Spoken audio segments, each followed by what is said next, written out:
Hello everyone and welcome to Smells Like Teen Angst. I'm Sarah and today we are going to talk about the new A24 film, Heretic.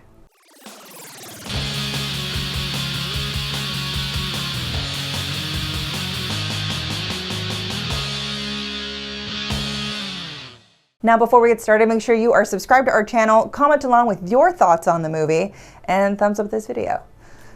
Now let's talk about Heretic. From the preview, this film looks like it's going to be a typical horror movie along the lines of possibly Hostel that stars Hugh Grant, Sophie Thatcher, and Chloe East. Sophie and Chloe both play Mormon sister missionaries that are tracting, but I guess not because they don't really do that anymore, that are sent to someone who is an investigator who is curious about the church, and the women are tricked to coming inside of the house. Now, if you're familiar at all with the Mormon religion, sister missionaries are not allowed to be alone with men. There needs to be a woman present. It is safety and all that kind of stuff. The same is reversed for elders, like boy missionaries. They can't be alone with women. There has to be a man present. So it's not just like a woman thing. And it turns out he doesn't have a wife. And that blueberry pie is just a blueberry candle. Well, ladies, I think it is time. Time for what? Time for enlightenment. Oh. Mr. Reed? Now, going into this, as an ex-Mormon myself, I thought the premise of this was great.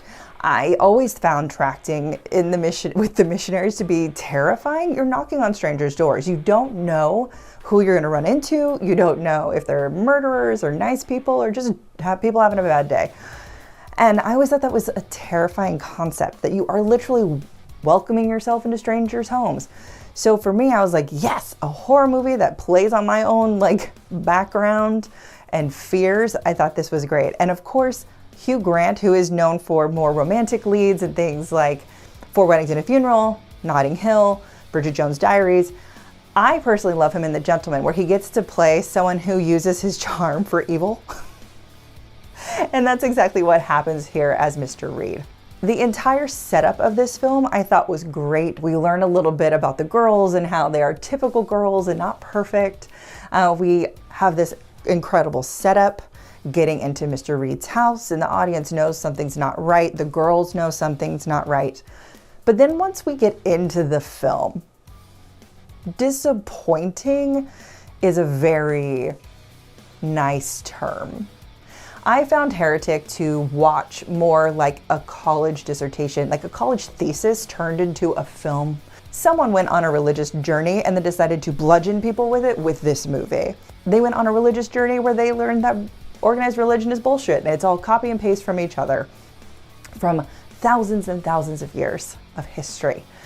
And while that could have been a fun twist, to then have a 2-hour movie of someone just being smarter than everyone in the room, it was like a 2-hour mansplaining of religion where I'm like, yes, dude, I hear you. I actually agree with you, but you don't have to be insufferable. You're explaining something I already know. Is this the mansplaining part of the evening? No.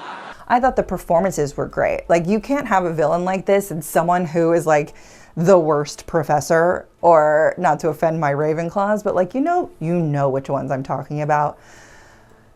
That also has charm. And that's why Hugh Grant is actually fantastic, even though this film itself is what it is. Without his charm and his way of disarming people and the way of even speaking to these girls, the movie I would have checked out. I'm like 20 minutes in. But he's so good, he's so charming, and I love seeing him play like someone this vicious. And then each of the girls play their characters very well as well. You have Sophie Thatcher, who's like the strong sister, who has, if any woman knows what that surgical scar is, women know what that is. If you don't, ask a woman.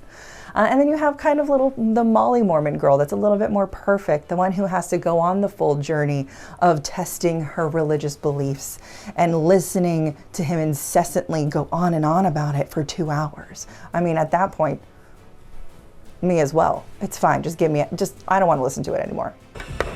Belief or disbelief? What happens if we choose the wrong door? The film does not have any scares. It is not scary. It is much more of, as I said, a religious commentary. It is a dissertation. It is going to a religious studies class and listening to your professor preach at you for 2 hours under the guise of horror. It's fine. I think this movie will be polarizing. There are people that I have seen that love it, think it's one of the best things ever, they agree with everything being said, and they just love how it's presented. And then there's me.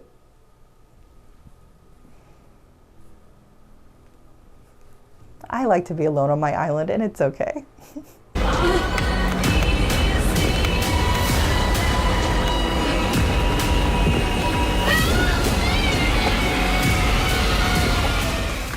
Thank you guys so much for watching. Again, I'm Sarah. Make sure you like, comment, subscribe. Let me know what you think about Heretic. Let me know if I'm still alone on my pretentious island. And I'll see you on the next one. Bye.